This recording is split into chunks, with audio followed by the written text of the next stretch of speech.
శివపురాణము 15వ రోజు. గురువైన రత్నాకరుడు శిష్యులైన కృష్ణశర్మ, నారాయణ భట్టులకు శివపురాణాన్ని ఇలా వివరిస్తున్నాడు. పిప్పలాదుడు. గురుదేవా, పిప్పలాద మహర్షి యొక్క జన్మ వృత్తాంతాన్ని వివరించండి అన్నాడు నారాయణ భట్టు. వివరించడం ప్రారంభించాడు రత్నాకరుడు. పూర్వకాలంలో విద్యాధరులకు రాజు చిత్రకేతువు. అతను ఒకసారి శంకరుణ్ణి దర్శించాలని కైలాసానికి వెళ్ళాడు. ఆ సమయంలో శివుడు పార్వతిని ఒడిలో కూర్చోబెట్టుకుని గాఢంగా ఆలింగనం చేసుకుని ఉన్నాడు. మహర్షులు, రుద్రగణాలు అన్నీ వారి చుట్టూ చేరి నమస్కరిస్తూ నిలుచున్నాయి. ఆ దృశ్యం చూసిన చిత్రకేతువు భార్యాబిడ్డల సంసార బంధనాల్లో కూరుకుపోయిన పామరుడిలాగా ఈశ్వరుడు ఇలా చేయడం బాగాలేదు.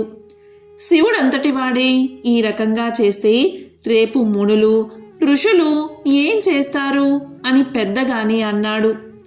ఆ మాటలు విన్న శివుడు చిన్న నవ్వు నవ్వి ఊరుకున్నాడు. కాని పార్వతి మాత్రం కోపంతో నువ్వు రాక్షసుడిగా జన్మించు అంది. త్వష్ట అనేవాడు ఒక ప్రజాపతి. ఒకసారి ఇంద్రుడి మీద అతనికి చాలా కోపం వచ్చింది. అందుకని ఇంద్రుణ్ణి సంహరించడానికి తన తపశ్శక్తితో విశ్వరూపుడు అనే కుమారుణ్ణి సృష్టించాడు. ఇంద్రుడు వాణ్ణి చంపేశాడు. విశ్వరూపుని మరణవార్త విన్న త్వష్ట హోమం చేశాడు. హోమగుండం నుంచి అగ్నితో సమానమైన తేజస్సు కలవాడు, సూర్యుడంతా ప్రతాపం కలవాడు, దివ్యకాంతులతో విరాజిల్లేవాడు అయిన కుమారుడు ఉదయించాడు. పుత్రుడు పుట్టగానే పెరిగి ఆకాశమంత అయినాడు. అతని వెంట్రుకలు రాగి కడ్డీల్లాగా ఎర్రగా ఉన్నాయి. కనులు నిప్పులు చెరుగుతున్నాయి. చేతిలో భయంకరమైన త్రిశూలం ఉన్నది. నోరు కొండ గుహలా ఉంది. నాలుక సాచితే నక్షత్ర మండలాన్ని తాకేటట్టు ఉంది.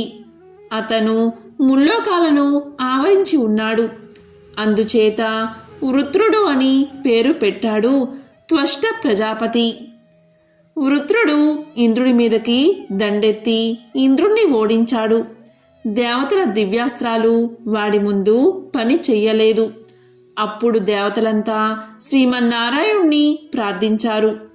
హరి వారి మొర ఆలకించి ప్రత్యక్షమై వృత్రుడు మహాబలశాలి, మహిమోపేతుడు, మీ దగ్గర ఉన్న ఆయుధాల వల్ల చావడు అని తెలియచేశాడు విష్ణువు.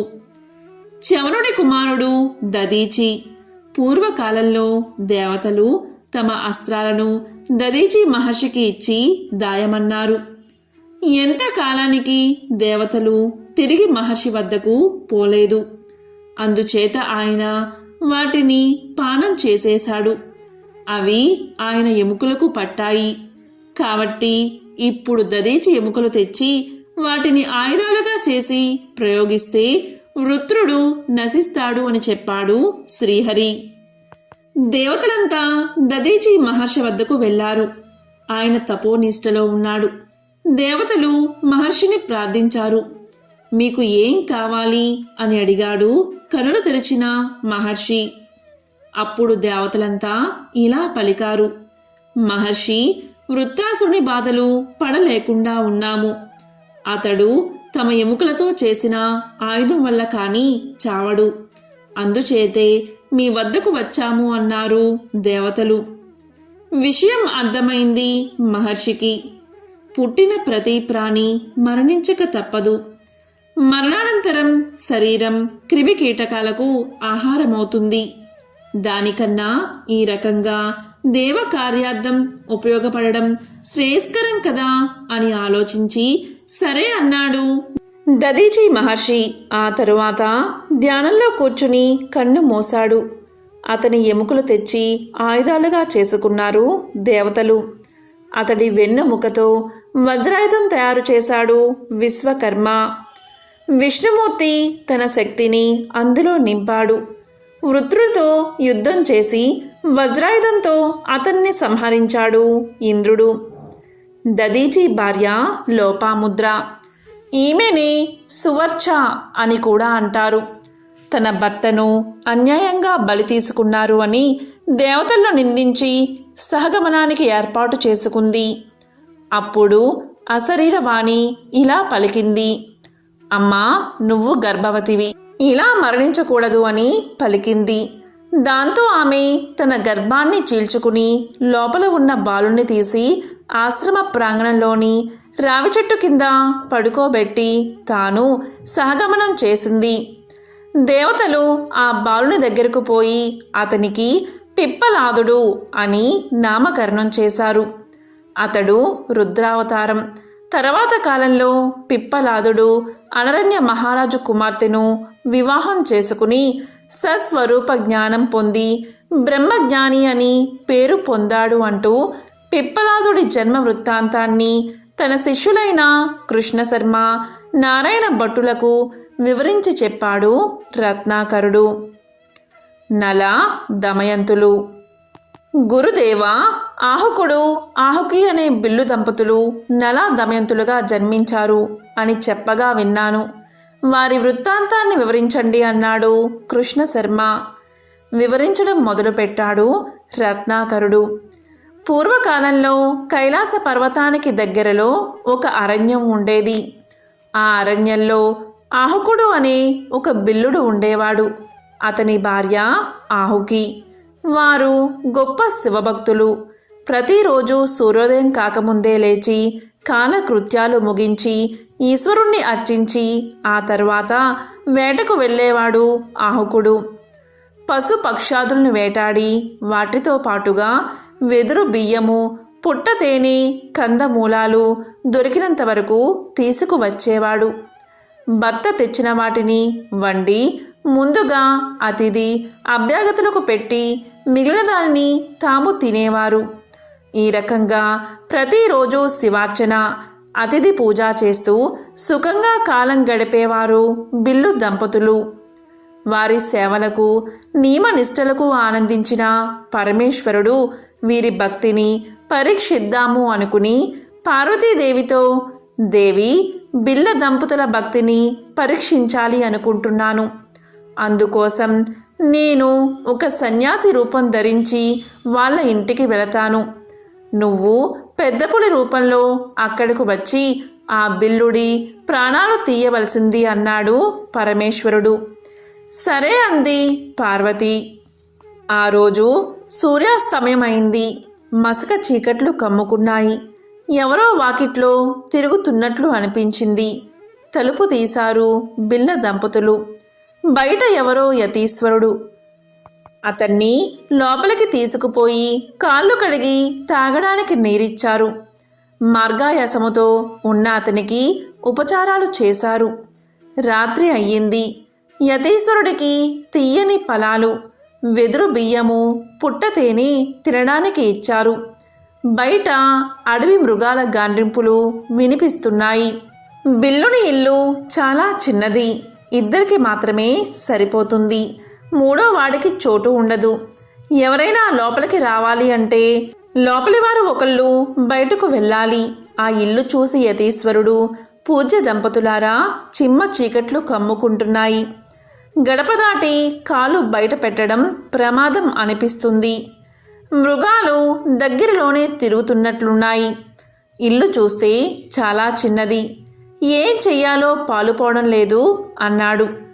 అప్పుడు బిల్లపత్ని తన భర్తతో, నాదా, నువ్వు ఈ స్వామి ఇంటి లోపల ఉండండి. విల్లంబులు తీసుకుని రాత్రంతా బయట కాపు కాస్తాను అంది. దానికి బిల్లుడు, ప్రేయసి, ఇవాళ ఎందుకనో జంతువులు ఎక్కువగా తిరుగుతున్నట్లున్నాయి. నువ్వు యతీశ్వరుడు లోపల ఉండండి.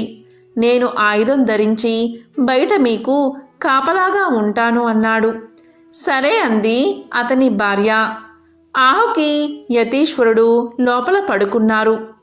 ఆహుకుడు బయట కాపలా కాస్తున్నాడు. 2 జాములు దాటింది. మృగాల అరుపులు ఎక్కువయ్యాయి. పెద్ద పులి ఒకటి గాండ్రిస్తూ తిరుగుతోంది.